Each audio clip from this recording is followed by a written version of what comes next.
যোগাযোগ ব্যবস্থাটা পূর্ব দিক থেকে পাউকাঠি হইয়া ভীমরুলি আসা যাইত, এখন রাস্তা ভাঙ্গা।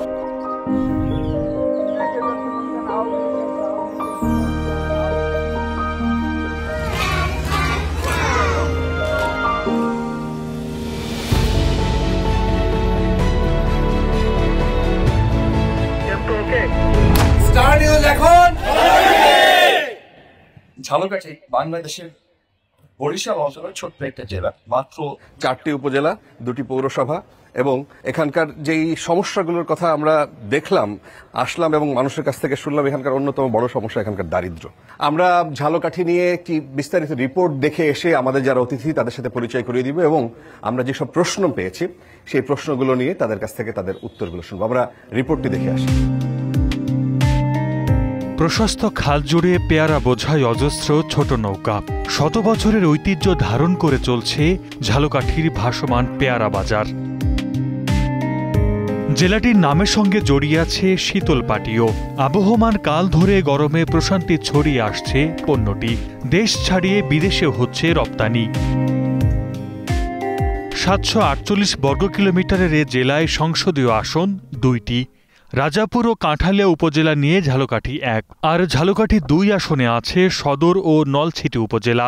এখানে ভোটের রাজনীতিতে এগিয়ে বিএনপি। দীর্ঘদিন ধরেই উন্নয়ন বঞ্চিত ঝালকাঠি।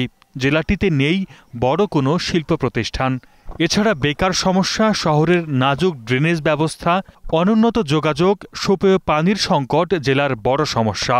স্থানীয়দের প্রত্যাশা, এবারের প্রতিনিধিরা দূর করবেন জেলাবাসীর দুঃখ। সদর হসপিটাল, সেখানে পর্যাপ্ত জনবলের সংকট রয়েছে, যার কারণে মানুষ অনেক চিকিৎসা বঞ্চিত হচ্ছে। আমাদের রোডগুলো, রাস্তাগুলো প্রশস্ত হওয়া দরকার, মাঝে মধ্যে যানজট লেগে যায়, রাস্তাঘাটগুলো প্রশস্ত দরকার। এরপরে ড্রেনেজ ব্যবস্থাটা আমাদের আরও একটু উন্নয়ন দরকার। শুধু একটা উপজেলাকে কেন্দ্র করে এই উন্নয়নটা না হয়, এই প্রত্যাশাই তাদের প্রতি রাখছি। সবসময় আশা করব যাতে সুষ্ঠু নির্বাচন হয় এবং পেশি শক্তির যে প্রয়োগ সেটি যাতে বাংলাদেশের নির্বাচনে আর না হয়। দ্বিতীয় কলকাতা নামে পরিচিত ঝালকাঠি নদীবন্দর একটি ঐতিহাসিক এবং অর্থনৈতিকভাবে গুরুত্বপূর্ণ কেন্দ্র, যার আধুনিকায়ন করা গেলে ফিরে পাবে তার ঐতিহ্য। সর্দার মোহাম্মদ আরিফ, স্টার নিউজ।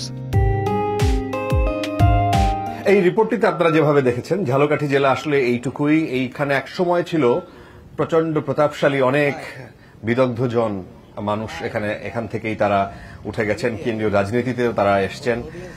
একসময় বণিক সম্প্রদায়ের একটা হাব ছিল এই ঝালকাঠি কেন্দ্রিক। আমরা বিভিন্ন বিষয় নিয়ে, এখানকার সংকট সম্ভাবনা নিয়ে কথা বলতে চাই।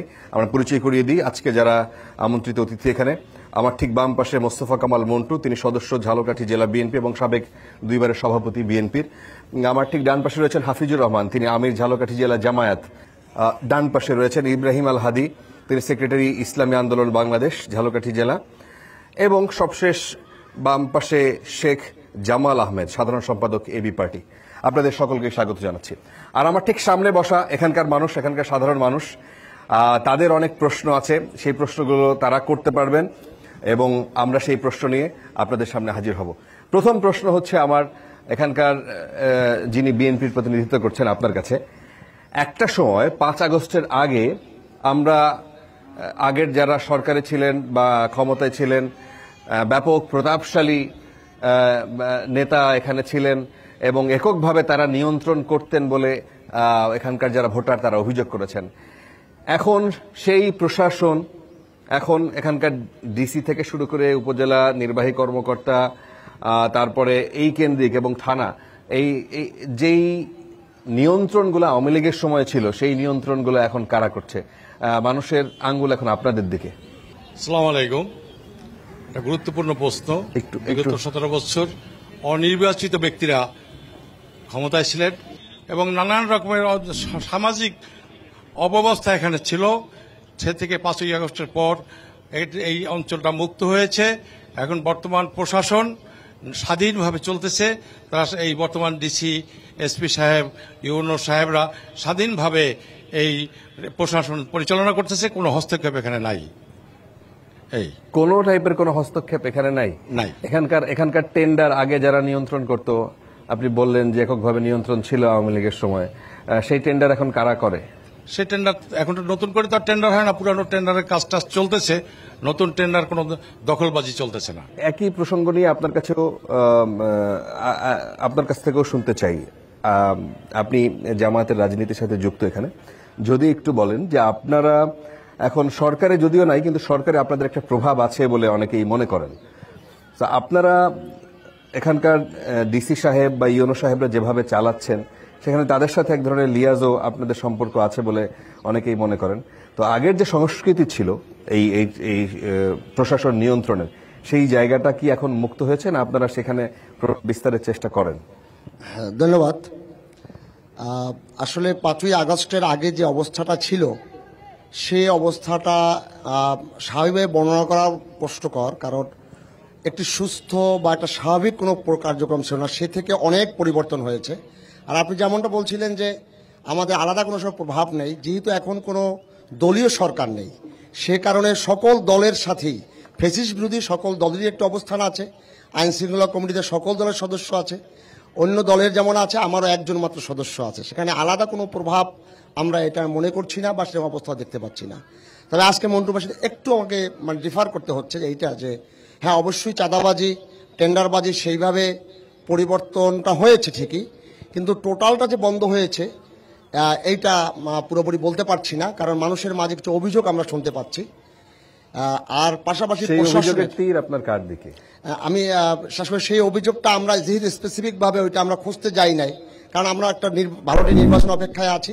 আমরা তারপরে এদিকে এখন কিছু লোকে করছে বলে আমরা শুনতে পাচ্ছি, এবং আমার কাছে খুব ভালো লাগছে এই যারা করতেছেন এই ব্যাপারে শুধু আমার দল না, অন্য দলগুলোর যারা বর্তমান নেতৃত্ব আছে তারাও অত্যন্ত সজাগ, তারাও এগুলোকে বন্ধ করার জন্য। এবং আপনি হয়তো জেনে থাকবেন যে জালুকাড়িতে চাঁদাবাজির যে অভিযোগে এ পর্যন্ত 4-5 জন লোক বহিষ্কার করা হয়েছে, যারা অত্যন্ত গুরুত্বপূর্ণ বিভিন্ন দলের সাথে সম্পৃক্ত, তাদেরকে বহিষ্কার করা হয়েছে। পাশাপাশি যে বিষয়টি প্রশাসনের আসলে উপর পদে একজন 2-4 জন লোকের পরিবর্তন ঘটলেও এখনো নিচের দিকে সে আগের অনেক প্রশাসন থেকে গেছেন, এবং যে কারণে সকল বর্তমান সরকারের যে নীতি বা আদর্শ বা যেভাবে রাষ্ট্র চালাতে চান সেভাবে চালাতে পারছেন বলে আমি মনে করছি না। এখানকার জেলা প্রশাসনের যেই বরাদ্দ, উপজেলা 4টা উপজেলা, এখানে 4টা উপজেলার যে বরাদ্দ, এখানে প্রত্যক্ষভাবে প্রভাব থাকতো আগে যারা সরকারে ছিল তারা, এবং এখনো এখানকার মানুষ যারা, এখানকার যারা ভোটার, তারা মনে করেন যে সেই প্রভাব থেকে শুধুমাত্র হাত বদল হয়েছে। সেটা কি অস্বীকার করার সুযোগ হয়েছে আছে কিনা? সেই হাত বদল হয়ে কাদের কাছে গেছে, কারা নিয়ন্ত্রণ করছে? না, এখানে হাত বদল হয়ে যে সব গেছে সেটা বলা যাবে না, কারণ এখানে সরাসরি প্রশাসনিকভাবে তারা তালিকা করে সেই কাজগুলো বা উন্নয়নের বরাদ্দগুলো দেওয়া হচ্ছে। এমনকি ডিসি সাহেব নিজে এখানে সব অনেক কিছু বরাদ্দ করেছেন, টিনো সাহেবরাও করছেন। কোথাও কোথাও আমরা শুনেছি 2-1 জায়গায় যে কিছু লোকেরা প্রভাব সৃষ্টি করছে, আমরা অনেক জায়গায় প্রতিবাদও করেছি। এই যে হাদি ভাই আমার পাশে আছেন, রাজাপুরে একটা ঘটনা হওয়ার পরে ওনারা নিজের টিএন অফিসের সামনে মানববন্ধন করেছে, ওখানে প্রতিবাদ করেছেন, এবং তারপরে সেই অবস্থাটার অনেকটা পরিবর্তন ঘটেছে। আগের মতো যে পুরোপুরি সিস্টেম চালু আছে সেটা আমি মনে করি না জালুকাড়ি তন্ত্র পক্ষে। না, কিন্তু আপনি একটু অভিযোগের সুর তুললেন, আবার সেটা বলতে চান না যে কারা কারা তার সাথে যুক্ত, সেটা কেন? ভয় পান এখনো কোনো কিছু নেই? ভয়ের বিষয় নয় আসলে, আমি বলছি যে সেটা কিছু লোকের ব্যাপারে যে অভিযোগ ছিল সেবারে আমাদের এই জালুকাড়ি অন্যান্য দলগুলো ব্যবস্থা গ্রহণ করেছে, যার জন্য সেটা অনেকটা কমে গিয়েছে। আচ্ছা, ইসলামী আন্দোলনের ভাই আপনার কাছে ঠিক একই প্রশ্ন। জি ধন্যবাদ। মূলত বিষয়টা হলো শুধু ঝালকাঠির কথাই বলতে চাই। বিগত সরকারের কথা আমরা বলি, কিন্তু আসলে এটা আমাদের সমাজের আসলে একটা রীতিগত অভ্যাস। আমি মনে করি যে আসলে সমাজে যে দুর্বল তাকেই সবাই চেষ্টা করে, এটাই বাস্তবতা। তো সমাজের মধ্যে এখন রাজনৈতিক প্রেক্ষাপট যারা বড় দল অথবা শক্তি বেশি, জনসংখ্যা বেশি, তাদের প্রভাব একটু বেশি থাকবে, এটাই বাস্তবতা সব জায়গায়।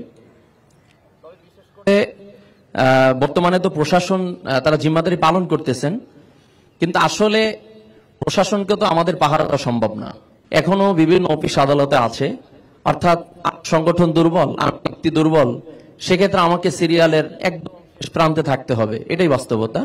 তো এক্ষেত্রে মূলত যেহেতু এখন তো কোনো নেতার দোষ দেওয়া যাবে না, মূলত প্রশাসন পরিচালনা করেন, এখন প্রশাসন কিভাবে গোপনীয়ভাবে তাদের সাথে সম্পর্ক রাখছেন বা করতেছেন এটার তথ্য মূলত তারাই দিতে পারবে। কিন্তু আমরা দেখছি যে বিগত দিনের যে প্রেক্ষাপট ছিল, বিগত দিনও চাঁদা ছিল, আজও চাঁদা আছে। বিগত দিনেও শক্তি প্রয়োগ ছিল, আজও শক্তি প্রয়োগ আছে। আগে যারা বড় ছিলেন তারা করেছেন, এখনো যারা বড় দাবি করেন তারাই সেই স্থানটাকে চেঞ্জ করে হাত বদল করে তারা সেটা করতেছেন, এটা আমরা মনে করি। আপনার কাছে ঠিক একই প্রশ্ন। আপনি যে প্রশ্ন করেছেন এই প্রশ্ন আমারও। আমরা অতীতে দেখেছি এই 17 বছর ফ্যাসিস্ট সরকারের একজনের উপরে একজনের আঙ্গুল হেলুনিতে এই জালগাড়ি চলতো এবং তার ডাইনে বামে 5-7 জন বা 10 জন লোক তার সুবিধা ভোগ করত।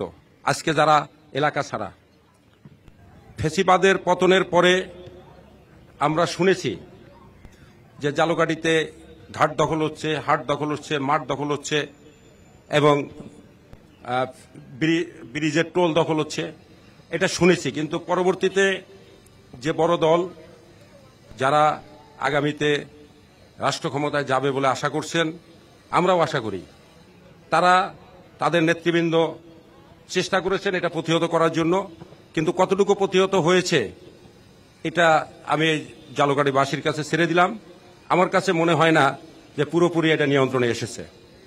না, আপনার ঠিক আপনার অভিযোগটা আসলে কি, মানে আপনি সুস্পষ্ট করে বলতে অসুবিধা কোথায়?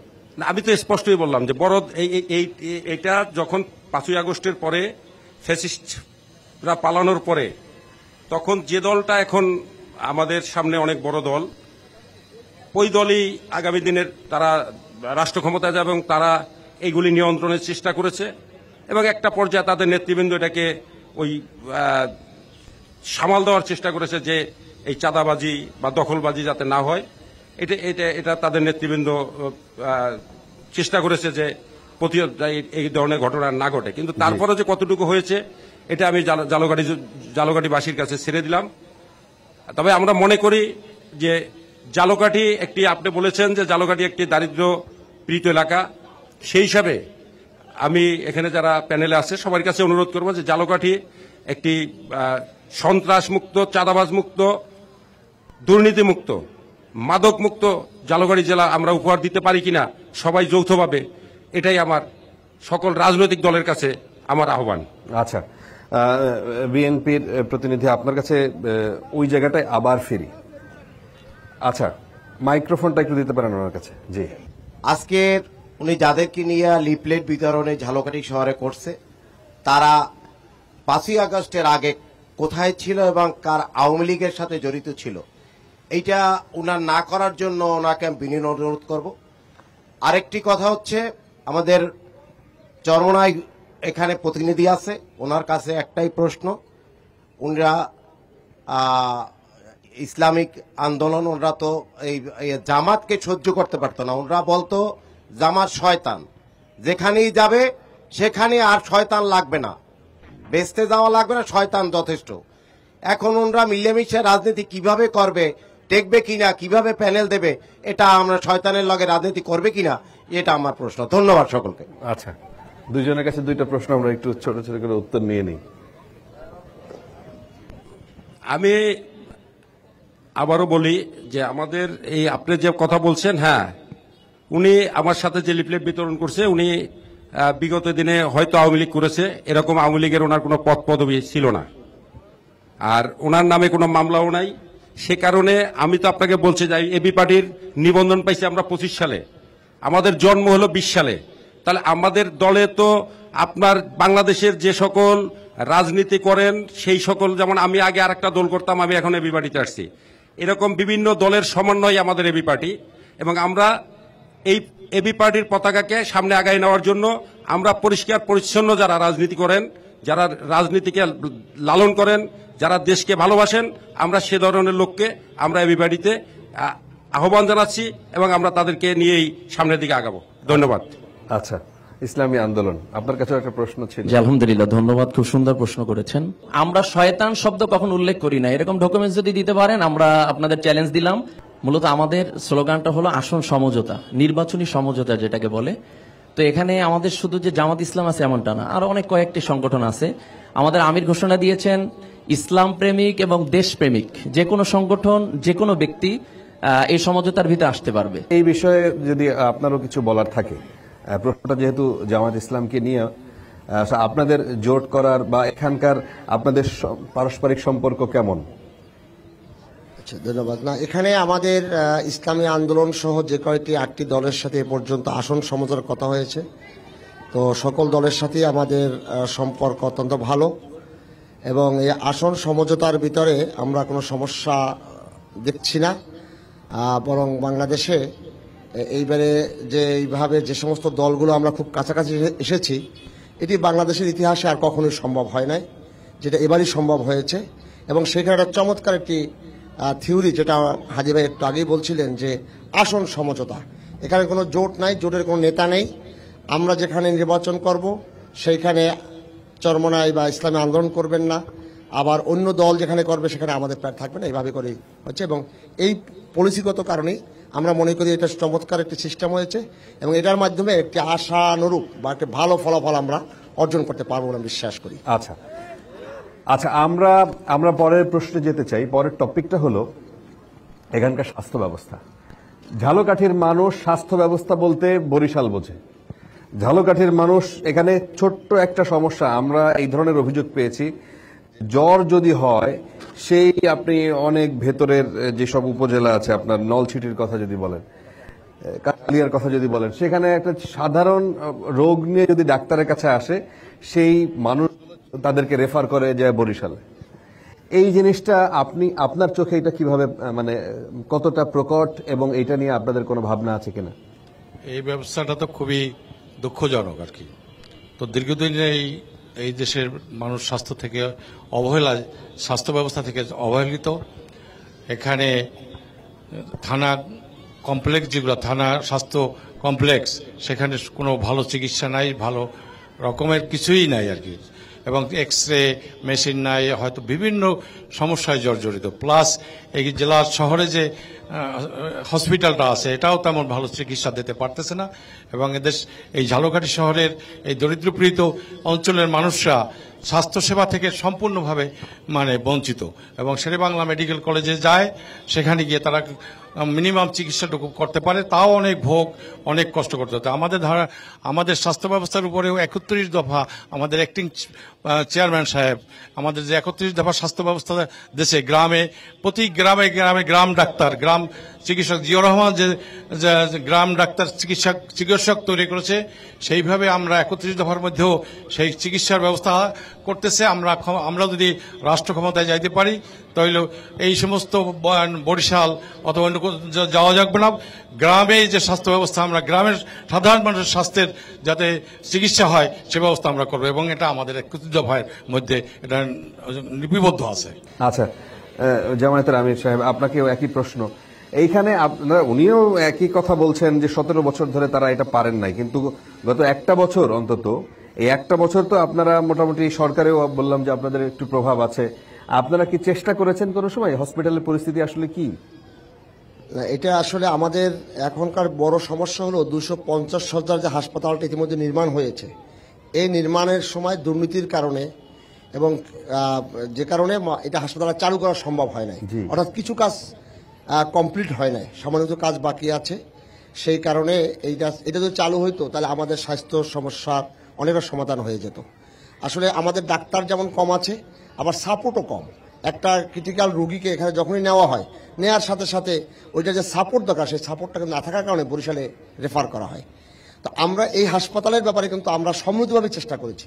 এখানকার নাগরিক সমাজ ওইভাবে নিয়ে কথা বলেছেন, কিন্তু একটা আমলাতান্ত্রিক জটিলতায়, অর্থাৎ এই যে দুর্নীতিটা হয়েছে যেটা, সেটা উদ্ঘাটন করার পরই সামনে এগোতে পারবে বলে আমাদেরকে জানাইছেন। তো এখন এই জন্য এই যে কাজটা পিছনে আছে, এটা হইলে আমাদের ডাক্তারও বহু নিয়োগ আসতো, বহু পোস্ট খালি, বহু পোস্ট নূতন করে সৃষ্টি করা হয়েছে। তো আমরা এটা নিয়ে সিভিল সার্জন সহ, যেটা মন্ডু ভাই বলছিলেন যে আমরা সমন্বয় মিটিংয়েও বিষয়টা উত্থাপন করেছি, যে এইভাবে একটা দিনের পর দিন আমার মনে হয় যে এই হাসপাতালটা চালু হতে হতে আবার রিপেয়ারিং সময় এসে যাচ্ছে, এমন একটা অবস্থা। তড়িঘড়ি করে আমু সাহেব ওইটাকে উদ্বোধন করার জন্য তড়িঘড়ি করে কাজ করলেন, সেখানে অনেক নিম্নমানের সরঞ্জামাদি সরবরাহ করা হয়েছে এবং এখন কিছু জিনিসই আর পাঠাচ্ছেন না, অর্থাৎ লিফট সহ কিছু জিনিস এখানে আসতেছে না, যে কারণে হাসপাতাল চালু হচ্ছে না। তো এই জন্য আমরা আমাদের সীমিত সামর্থ্যের আলোকে যেটুকু চেষ্টা করার, প্রশাসনকে দৃষ্টি আকর্ষণ করার, সেটা আমরা করছি। আচ্ছা, ইসলামী আন্দোলন আপনাদের কাছেও ঠিক একই প্রশ্ন। যদি বলেন যে এই জায়গায় আপনারা ফিজিক্যালি এখানে যে হসপিটালের যে অবকাঠামো বিরাট মোটামুটি বেশ ভালো অবকাঠামো, কিন্তু নতুন অবকাঠামো দেখলেই মনে হচ্ছে যে একটা বড় কিছু, কিন্তু ভেতরে আমার গিয়ে মনে হয়েছে এটা পরিত্যক্ত একটা ভবন হয়ে গেছে।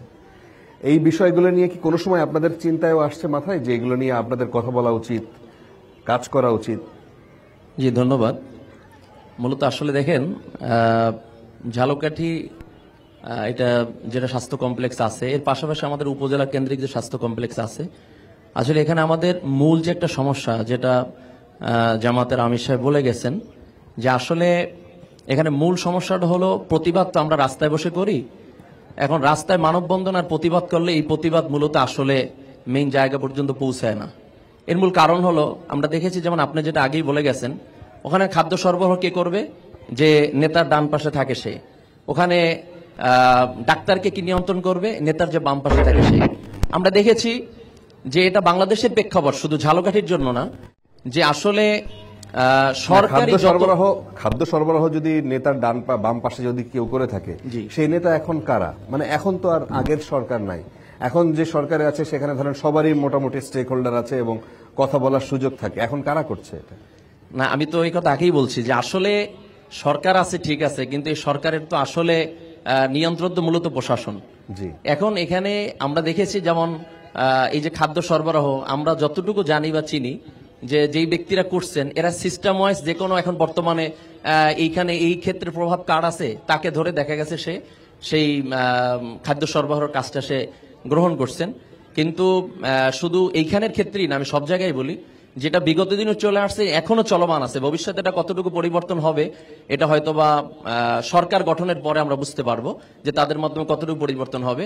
আপনি এই হাসপাতালের ব্যাপারে মানে আসলে যেমন আমার ইউনিয়ন শেখেরাডে একটা স্বাস্থ্য কমপ্লেক্স আছে, এই স্বাস্থ্য কমপ্লেক্স আদৌ আলো দেখে নাই, ওই যে বানানোর পরে বিল্ডিংটাই আছে।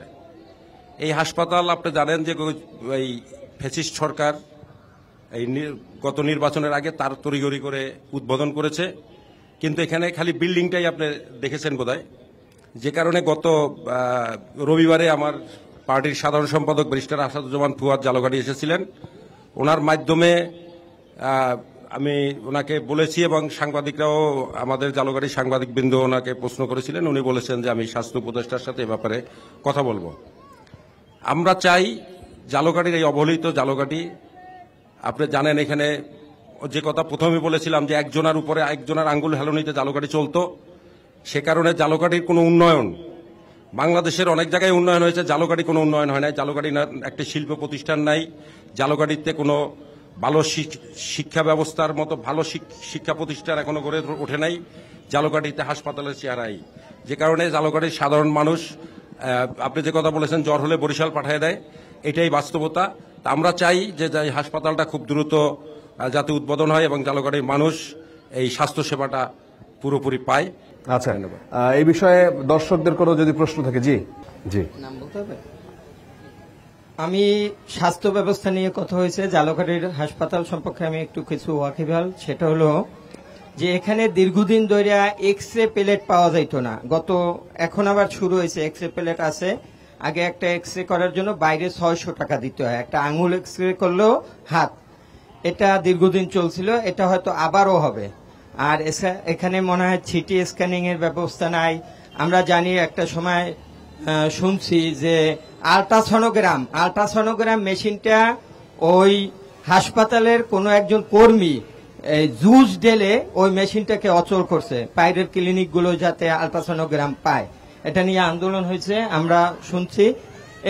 স্বাস্থ্য খাতের এই যে অব্যবস্থা, এটা খালি এখন না, এটা হালে যে এরকম না, স্বাধীনতার পর থেকেই গত 54 বছরে আমরা খুব ভালো স্বাস্থ্য ব্যবস্থা পাইনি, ভালো শিক্ষা পাইনি, ভালো মানে আর নির্বাচন আর ওই যে টেন্ডারবাজি, হাসপাতালের এই যে এইসব অনিয়ম বা দুর্নীতি, এর কি রাজনৈতিক দল এখন যারা বিশেষ করে আছেন তাদের কি কোনো দায় আছে, তাদের কাছে কোনো প্রশ্ন আছে? অবশ্যই দায় আছে তাদের কাছে প্রশ্ন, যে যারা এখানে যাদের শক্তি আছে বা লোকজন বেশি আছে, তারা যদি এই হাসপাতাল নিয়ে কোনো আন্দোলনে যায় অবশ্যই এটা মানুষ ভালোভাবে দেখবে। সমস্যা হলেই বরিশালে পাঠায়, সেখানে যেটি সবচেয়ে দরকার সেটি হলো অ্যাম্বুলেন্স।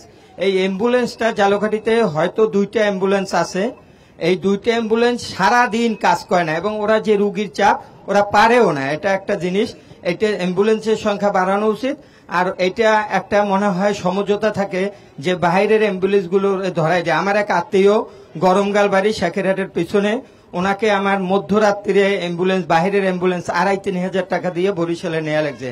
আমরা কন্ট্যাক্ট করছিলাম ঝালকাঠির অ্যাম্বুলেন্সের সাথে, ওনারা বলছে যে আমি এখন রুগী নিয়ে আসি, আমি যাইতে পারবো না, আপনি এই ফোন নাম্বারে কথা বলেন, এরা আপনাকে নিয়ে যাবে। ওইটা বেসরকারি কোনো অ্যাম্বুলেন্স, এরকম অবস্থা। মানে হাসপাতাল কেন্দ্রিক এই যে ব্যবসা, এই যে ডায়াগনস্টিক কেন্দ্রিক ব্যবসা, এই যে অ্যাম্বুলেন্স কেন্দ্রিক ব্যবসা, এইটা পপুলার, এটা সারা বাংলাদেশেরই মোটামুটি চিত্র, এইখানেও তাই। কিন্তু এইটা যখন প্রশাসক যখন কঠোর হন, যখন রাজনীতিবিদরা যখন কঠোর হন, যদি কঠোর হন, তাহলে সেটা কিন্তু এটা হইতে দেয় না। এটা অনেক জায়গায় আমরা দেখেছি, সিলেট মেডিকেল আমরা দেখেছি যে ওখানে তারা স্ট্রিক্টলি এটা নিষেধ করেছে এবং করতে দেয় নাই বা সেটা চলে নাই। আপনাদের এইটা দুর্বলতা আসলে কাদের? এটা রাজনৈতিক সদিচ্ছা না থাকলে এটা হয় না। আমি বিএনপির আপনার কাছে একটু এই প্রশ্ন করতে চাই যে অনিয়মের কথা আসলো, যে অ্যাম্বুলেন্সের কেন্দ্রিক, এই যে এক্সরে মেশিন, জুস ঢেলে মেশিন নষ্ট করে দেয়া, এটা আসলে রাজনৈতিক সদিচ্ছা। আপনাদের বড় দলের এখানে প্রভাব অনেক বেশি থাকে, এটাই স্বাভাবিক। সেই জায়গায় আপনাদের আসলে এই অনিয়মের জায়গাটায় দেখা যাচ্ছে যে আওয়ামী লীগের আমলে যেই যারা করতেন ঠিক একই প্রক্রিয়ায় এখন আবার এই টেন্ডারের সাথে কাজ পাওয়ার জন্য, এই ছোট ব্যবসার সাথে যুক্ত হওয়ার জন্য বিএনপির লোকজন এগুলোর সাথে জড়িয়ে যাচ্ছে। না, তো এটা বিএনপির লোকরা এই সমস্ত ব্যবসার সাথে আমার জানা মতে জড়ায় নাই, কিন্তু যে সমস্ত সমস্যাগুলো দীর্ঘদিনের সমস্যা, এগুলো এই সমস্যার ব্যাপারে আমাদের তো একটা ফোরাম আছে। আমরা ব্যক্তিগতভাবে এই জেলা কমিটি, জেলার যে অনুষ্ঠান হয় সেখানে সিভিল সার্জন সাহেব থাকেন, আমরা উত্থাপন করি, সেখানে রেজলিউশনও হয়। কিন্তু এখন আপনাদের যে বক্তব্যটা, এটা আমরা গুরুত্ব সহকারে বিবেচনা করা দরকার। আগামীতে হসপিটালের বিষয় আমরা এই যারা উপস্থিত আছে এই নেতৃবৃন্দ, তাদেরকে নিয়ে হসপিটালের বিষয় ওখানে ফিজিক্যালি আমাদের যাইয়া, উনি একটা গুরুত্বপূর্ণ দিয়েছে যে এক্সরে প্লেটের মেশিনটা চালু হয় না, এটা ইতিপূর্বে আমরা এটা দাবি করছি যে চালু করেন, এবং ডিসি সাহেব পার্সোনালি এটা দেখে শুনে ওই এক্সরে মেশিন চালু করেছে। কিন্তু আর যে অ্যাম্বুলেন্সের যে সমস্যাগুলো, এই অ্যাম্বুলেন্স আরো বেশি অ্যাম্বুলেন্স দরকার, সেই অ্যাম্বুলেন্স দাবি করতে পারবো আমরা, কিন্তু এটা তারা আমাদের হাতে না, হেলথ মিনিস্ট্রির হাতে। তারপর হচ্ছে আমরা, আমাদের সদিচ্ছা আছে এগুলাকে, এই সমস্যাগুলাকে আস্তে আস্তে সমাধান। নতুন সরকার আসে, নির্বাচনের পর নতুন সরকার আসলে আরো আমরা জোরালোভাবে আমাদের রাজনৈতিক দল, আমাদের যিনি এমপি হবেন, যিনি মিনিস্টার হবেন, তাদের কাছে আমরা জোরালো দাবি জানাইতে পারবো এবং এদেরকে বাস্তবায়নও করতে পারবো। জনগণের সমস্যা, স্বাস্থ্য সমস্যা বাস্তবায়ন করার জন্য আপ্রাণ চেষ্টা করবো ইনশাল্লাহ। আচ্ছা, জি, প্রশ্ন। জি, আমার প্রশ্ন হচ্ছে, আপনারা এতক্ষণ হসপিটাল নিয়ে যে কথা বলেছেন, সেখানে সবাই আসলে 8 তলা যে ভবনটি বিগত সরকারের শেষ সময় যেটি উদ্বোধন হয়েছে সেটি নিয়ে বেশি কথা বলেছেন। তো আমার তো চিকিৎসার জন্য সবার আগে দরকার হচ্ছে চিকিৎসক, তারপরে হচ্ছে ঔষধ। তো আমার হসপিটালের মূল সমস্যা হচ্ছে এটি 50 শয্যার যে ডাক্তার এবং নার্স থাকার কথা সেটিই নেই। তো আমি 250 বেডের জন্য একটি ভবন হয়েছে, সেটি দিয়ে আমরা কি করব? আমাদের সবার আগে দরকার হচ্ছে চিকিৎসক, সেই চিকিৎসক নিয়ে আপনাদেরকে কাজ করতে হবে। আরেকটি বিষয়, উপস্থাপক সাহেব প্রশ্ন করেছিলেন এই রাজনৈতিক দলের নেতৃবৃন্দের কাছে যে বিগত সরকারের সময় নেতার ডাইনে যে থাকে সে খাবার সরবরাহ করে, ডানে যে থাকে ঔষধ সরবরাহ করে, এখন কি? তো আসলে এখনো সেই বিগত সরকারের সময় যারা এই খাদ্য সরবরাহ করত, ঔষধ সরবরাহ করত, ঠিকাদার হিসেবে এখন তারাই আছে এবং এটি মামলা মোকদ্দমা করে আছে, এবং এই স্বাস্থ্য ডিপার্টমেন্টের যে কর্মকর্তা কর্মচারী তাদের সহযোগিতায় তারা এখনো বহাল তবিয়তেই আছে। এ বিষয়ে বর্তমান যে রাজনৈতিক দল আছেন এখানে যারা প্রতিনিধিত্ব করছেন, তাদের ভূমিকা কি? তাদেরকে এই ব্যাপারে একটি ভূমিকা রাখতে হবে। সুস্পষ্ট কোনো আপনি বলতে পারবেন যে কি নিয়ে মামলা চলছে এবং কি অভিযোগটা তাদের বিরুদ্ধে? কোন রাজনৈতিক দলের নেতা তার মানে সরাসরি সম্পৃক্ততা, এই ধরনের কোনো অভিযোগ আছে আপনার? জি, আগে যারা রাজনৈতিক দলের নেতৃত্ব ছিলেন তাদের ছত্রছায়ায় টেন্ডার প্রক্রিয়া ছোটখাটো ভুল ত্রুটি তুলে ধরে তারপরে রিট করে এই টেন্ডার প্রক্রিয়াটাকে আটকিয়ে রাখা হয়েছে এবং সেই 17-18 সাল থেকে একই ব্যক্তি এখন এই টেন্ডার প্রক্রিয়া ছাড়াই তারা কাজ চালিয়ে যাচ্ছে।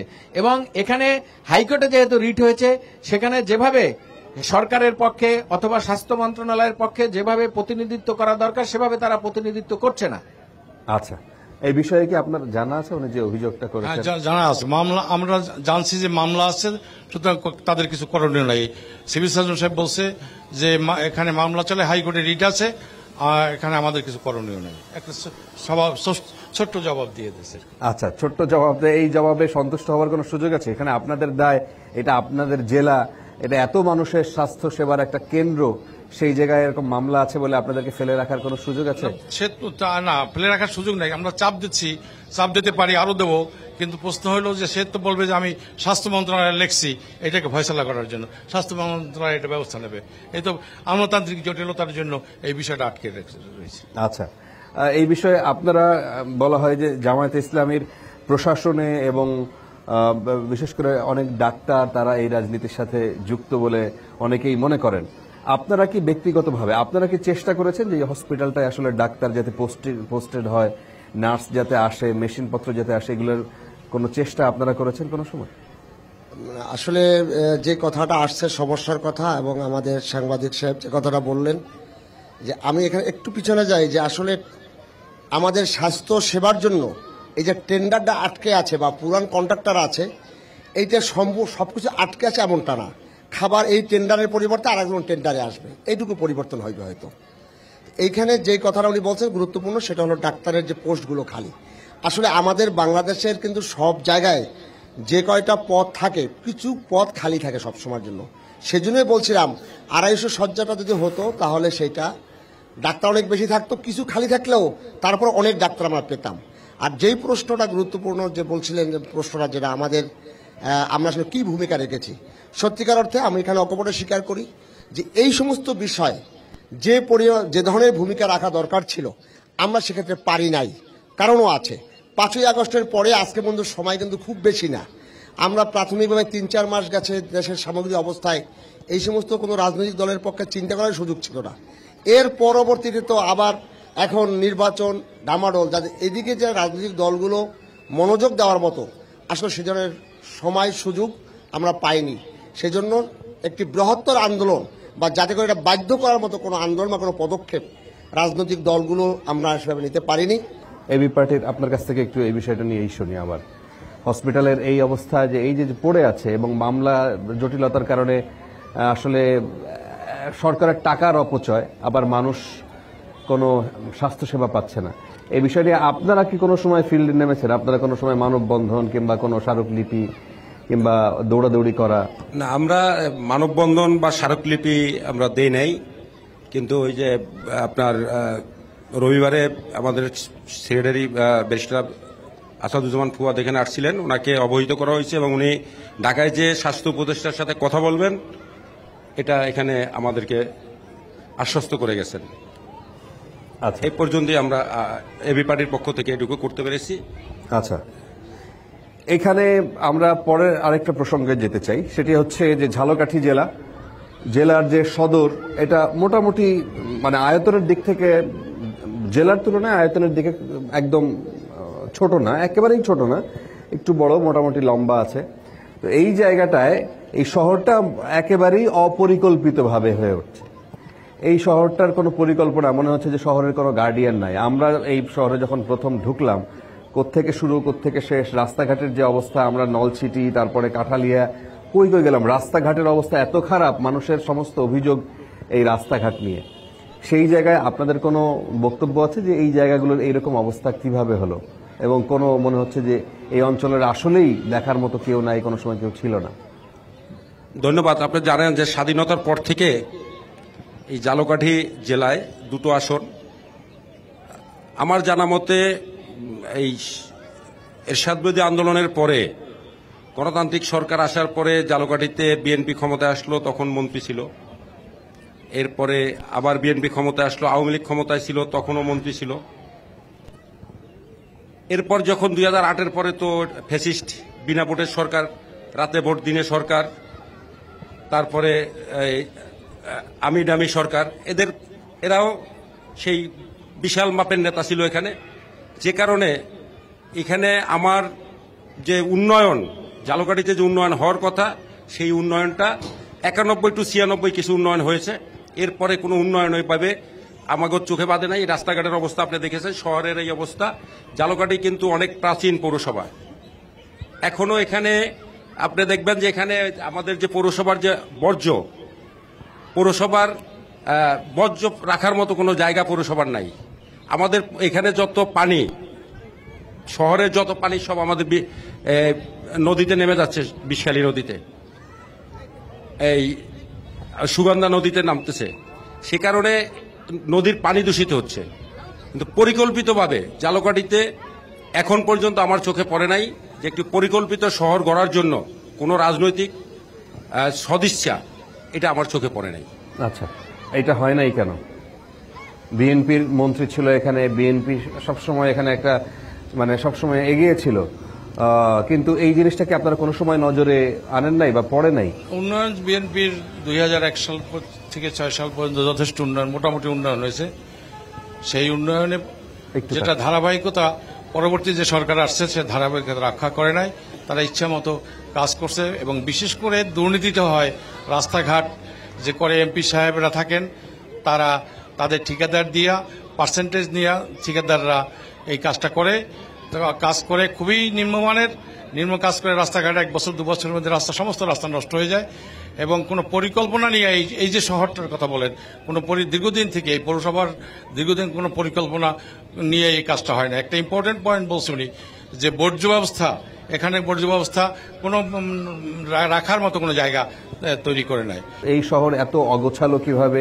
এখানে ড্রেনেজ ব্যবস্থা, এখানকার বর্জ্য ব্যবস্থাপনা বলতে ওইরকম কোনো কিছু নাই। এটা এরকম হয়ে গেছে কিভাবে? ধন্যবাদ। মূলত এটা আসলে তো আমাদের কাছে দিনের মতো পরিষ্কার। স্বাভাবিকভাবে আমাদের তো মূলত আমাদের সংগঠনের পক্ষ থেকে এই ঝালকাঠিতে কখনো এমপি ছিল না বা মন্ত্রীও ছিল না। এখন মূলত আসলে ক্ষমতায় না থাকলে তাদের তো আসলে কথার ওই রকম কোনো ভ্যালু নেই। আমরা শুধু চিল্লাতে পারি, গলা ভেঙে যায়, এই পর্যন্তই। কিন্তু আসলে এটা তো নিয়ন্ত্রিত। আমরা দেখেছি এটা বাংলাদেশে নতুন কিছু না, যে বরাদ্দ হওয়ার পরে অনেক জায়গায় কিছু জায়গায় তো কাজ হয়, আবার কিছু জায়গায় কাজ হওয়ার আগেই সে টেন্ডারে টাকা উঠানো হয়ে যায়। এখন এটা কেমনে হয়? এটা যদি উপরে হাত না থাকে বা যারা এমপি মন্ত্রী থাকে এদের সহায়তা না থাকে, এটা তো কোনোভাবে সম্ভব না। কাজ হওয়ার আগেই টাকা তোলা হয়ে যায়, টাকা উত্তোলন করা হয়ে যায়। এরকম এই ঘটনা ঘটেছে, এরকম ঘটনা বহুত আছে। যেমন আমার রাজাপুরে এরকমের আছে বহুত রাস্তা, যে পাস হয়েছে কিন্তু এর আগে বিল উঠানো হয়ে গেছে। রাস্তা এরকম পড়েছে, মনে হয় যে 16-17 বছরে মনে হয় রাস্তায় পিচ ঢালাই হয় নাই, একই অবস্থায় পড়েছে। এরকম অনেক অবহেলিত রাস্তা আছে। অর্থাৎ এই ঝালকাঠি এরকম হয় কি, বিভিন্ন সময় আবার দেখা গেছে এরকম রাস্তা হতো কোনটা, যেই রাস্তায় আমার দলের লোক বেশি আছে, এরকমটা হয়েছে। বিভিন্ন স্বজনপ্রীতি যেটাকে বলে, যে এই এলাকার মধ্যে আমার দলের লোক বেশি, এই রাস্তাটা করা জরুরি। এই রাস্তায় অমুক দলের লোক বেশি, ওই রাস্তায় কখন একটা খোয়া বলেন, একটা বালু বলেন, সেটা ওখানে ছোঁয়ায় নেই, এরকমেরও হয়েছে। অর্থাৎ তার দলের লোক যে এলাকায় ছিল না, সেই এলাকার কাজ হয় নাই। মূলত এই অবকাঠামোগত যে সমস্যা, এক্ষেত্রে আমি মনে করব যারা উল্লেখযোগ্য লিডার ছিলেন মূলত এরাই দায়ী। মূলত এখানে তাদের সবচেয়ে বেশি ভূমিকা। আমরা যারা দায়িত্বশীল আছি বা দলের যারা নেতৃবৃন্দ আছি, আমরা হয়তো সাধারণ জনগণকে নিয়ে প্রতিবাদ করতে পারি, আবার প্রতিবাদ করলে সেখানে সমস্যাও আছে। আমরা একারাই কিছু করতে পারি, কিন্তু ওই ভয়ের কারণে বা মামলা খাওয়ার ভয়তে, বিভিন্ন ঝামেলার কারণে সবাই সামনেও আসতে চায় না, সবার প্রতিবাদও করতে চায় না। যে নির্বাচনের আগেই ডিসাইড হয়ে যায় যেখানে এমপি কে অমুক, এখানে সে যে করবে সেইটাই, এখানে অন্য কিছু বললে উল্টা মার খেতে হবে, মামলা খেতে হবে, কাজে কোনো কথা দরকার নাই, যার চিন্তা সে চলি। এইরকম একটা মানুষের একটা মনোভাব সৃষ্টি হয়ে গেছে। মানে বিগত দিনের চাপ সৃষ্টি বলেন বা বিগত দিনের পরিবেশ বলেন, সেই পরিবেশে মূলত আমরা বললেও পরিবর্তনের কোনো সুযোগ এরকম ভাবে হয় নাই। আচ্ছা, আমির সাহেবের কাছ থেকে শুনি। আমি এই ক্ষেত্রে যে প্রবলেমটা মনে করি, আপনি হয়তো জানবেন যে ঢাকার পরে দ্বিতীয় পৌরসভা কিন্তু নলছিটি পৌরসভা বাংলা এদিকে, এবং ঝালকাঠিকে সেকেন্ড ক্যালকাটা বলা হতো। কিন্তু আমরা সেইভাবে কোনো শহর গড়ে ওঠে নাই। এই ক্ষেত্রে আমি বলবো যে অতীতে যারা এখানে শাসক ছিলেন বা যারা এই পৌরসভাগুলোর মেয়র ছিলেন বা চেয়ারম্যান, তাদের অনেকে সততা ছিল, কিন্তু একটি শহরকে আধুনিক রূপে গড়ে তোলার যে পরিকল্পনা বা চিন্তা, এইটা এনাদের মাথায় কখনোই কারো মাথায় ছিল না। আমি আজকে আপনাকে বলছি যে এখানে একসময় চেয়ারম্যান ছিলেন শহীদ বেলায়েত হোসেন সাহেব, ওনার কাছে আমি ব্যক্তিগত দেখা করছি।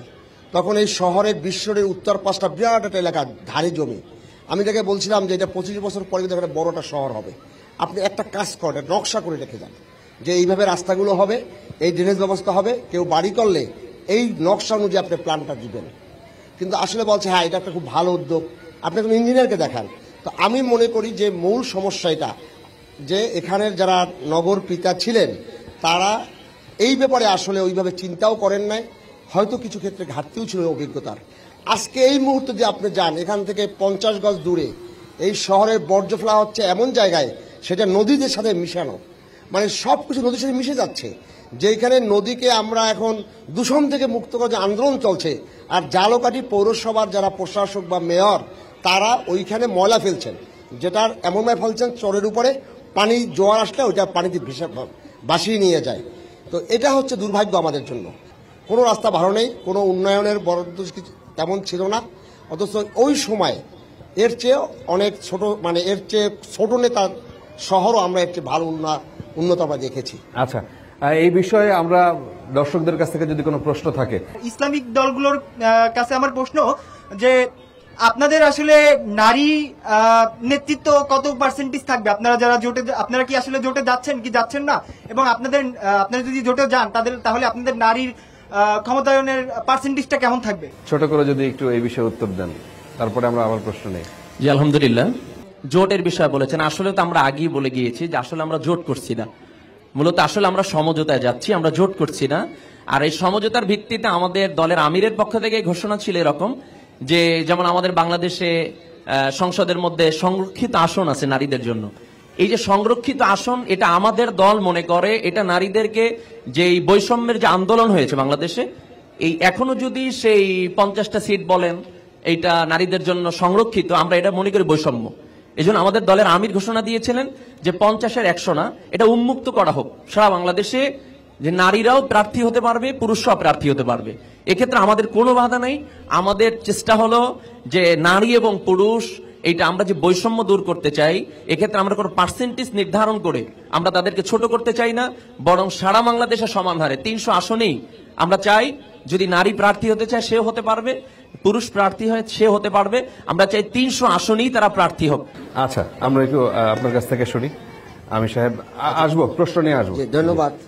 মানে আমার ছোট ভাই যেটা চমৎকার প্রশ্ন করেছেন, সেই ক্ষেত্রে বাংলাদেশ জামাত ইসলামীর বক্তব্য হচ্ছে নারীদের যেটুকু অধিকার এবং সম্মান দেওয়ার কথা জামাত ইসলামী সেভাবেই দিচ্ছেন, এবং আমাদের প্রতিটা কমিটিতে নারীদের অংশগ্রহণ আছে, প্রতিটা কমিটিতে, এবং আজকে আরপি অনুযায়ী যা থাকা দরকার তার চেয়েও বেশি আছে।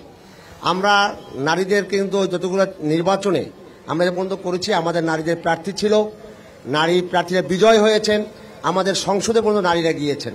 সুতরাং নারীদের ব্যাপারে যে কোনো আমাদের রিজার্ভেশন নেই। আল্লাহ প্রদত্ত এবং মানুষ হিসেবে তার যে অধিকার আছে, সব অধিকারটুকু তাকে আমরা দেওয়ার জন্য প্রস্তুত। এবং এই আমাদের ছাত্র সংগঠন নিকট অতীতে 4টি বিশ্ববিদ্যালয়, নিঃসন্দেহে ছাত্র হিসেবে তোমার অবশ্যই খেয়াল করেছো যে সেখানে কিন্তু আমাদের নারীদেরকে আমরা প্রার্থী ছিল এবং তারা বিজয় লাভ করেছে।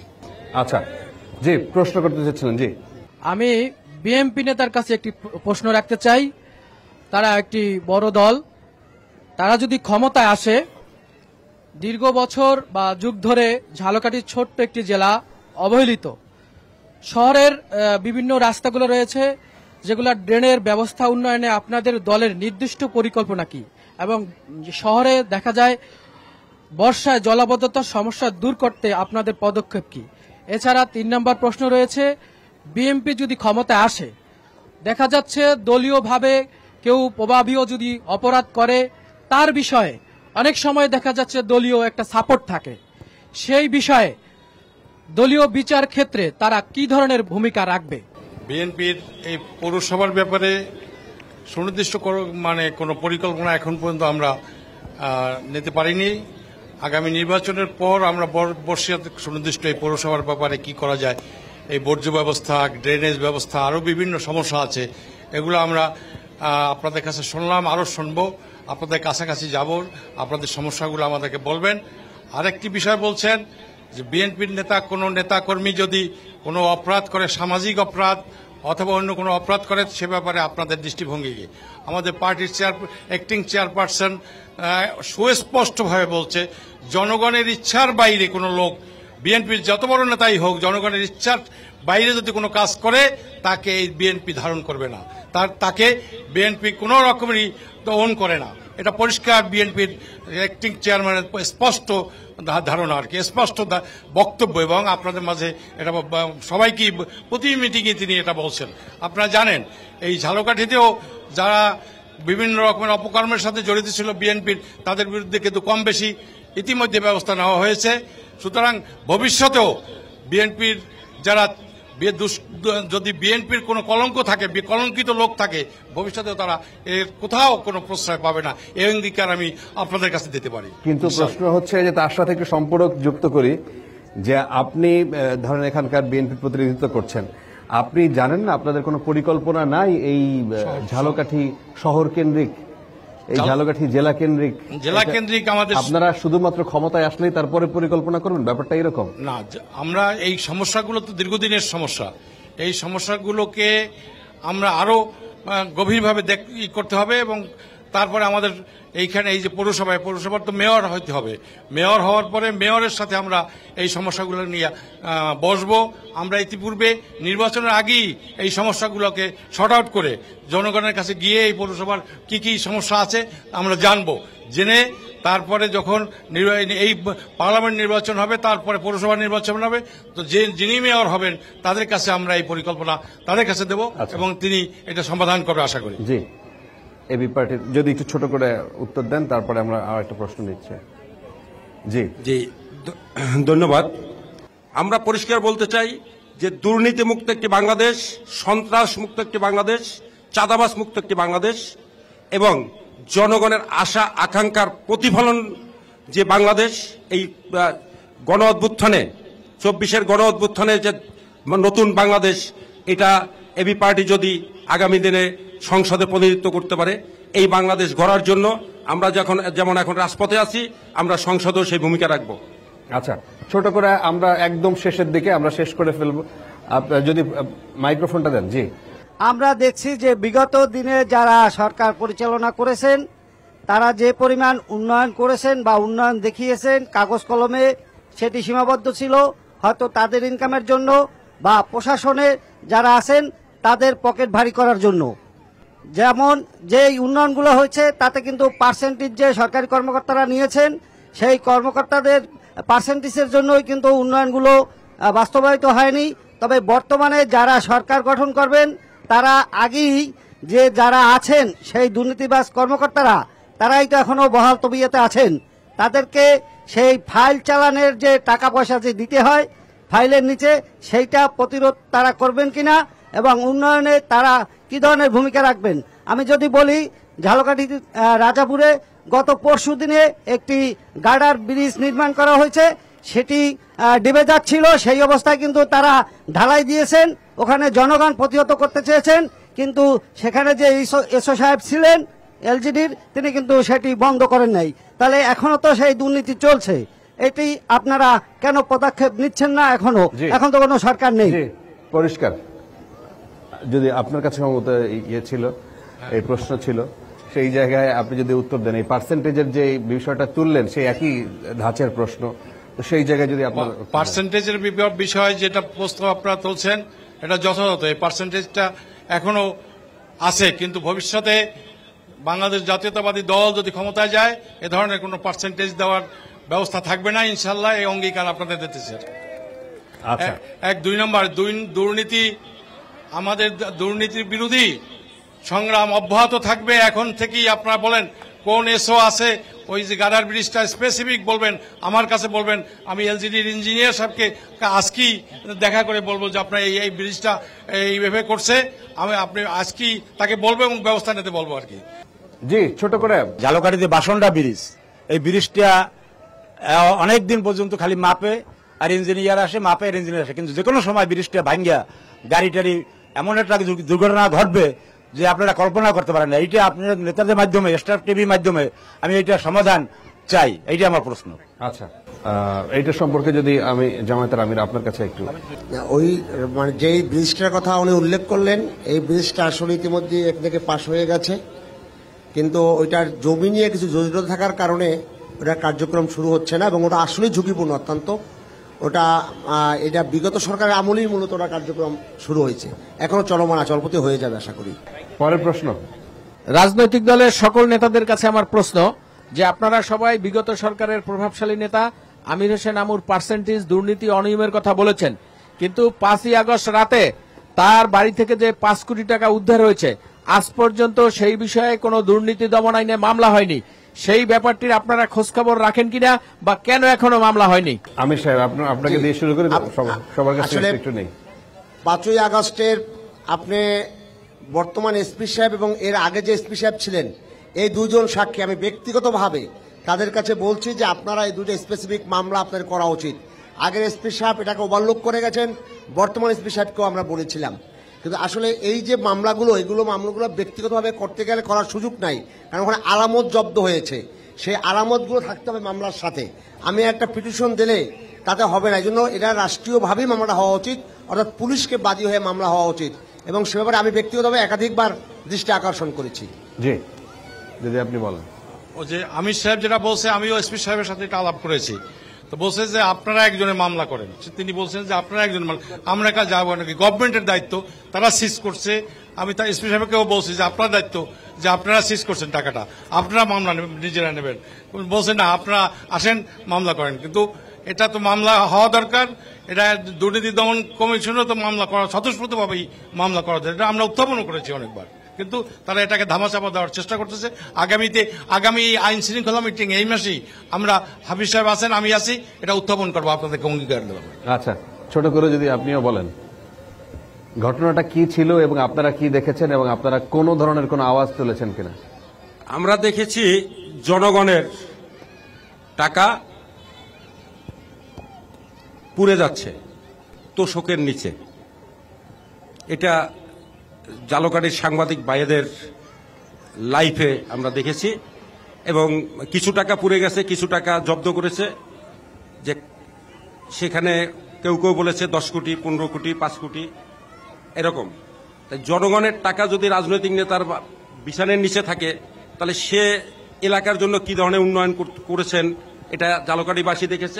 আপনার মাধ্যমে আমি দেশবাসীর কাছেও এই প্রশ্ন উত্থাপন করলাম। ছোট করে ইসলামী আন্দোলন আপনাদের কাছ থেকে যদি 30 সেকেন্ডে একটু শুনি, আমরা শেষ করব। জি, আলহামদুলিল্লাহ।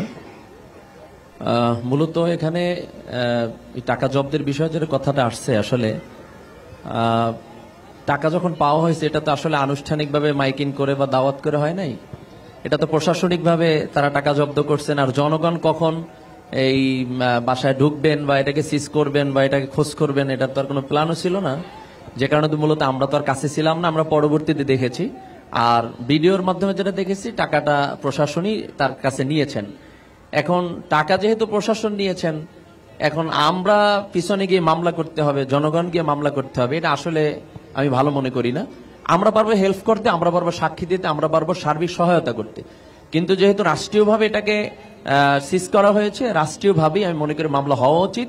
বিগত দিনে করা হয় নাই, এর মূল কারণ হলো এখনো প্রশাসনের মধ্যে আমি মনে করি 80% বললে ভুল হবে না, প্রশাসন এখনই তাদের যেই নির্ধারিত ছিলেন তারাই এখন আছেন, তাদের নিয়োগপ্রাপ্ত তারাই আছেন। তারা হয়তো বা এমনটা হতে পারে, যেটা আমার ধারণা, তাদের মুখের ভাষা একরকম, কলবের অবস্থা ভিন্ন রকম, পিছনে পিছনে ভিন্ন চিন্তা তারা করেন, সামনে হয়তো আমাদেরকে আশ্বস্ত করার জন্য হয়তো বিভিন্ন কথা বলেন। ইসলামী আন্দোলন, জামায়াতে ইসলামী, জাতীয়তাবাদী দল, বিএনপি এবং এবি পার্টি, আপনাদের 4 জনকেই অসংখ্য ধন্যবাদ এই সময়টা বের করার জন্য।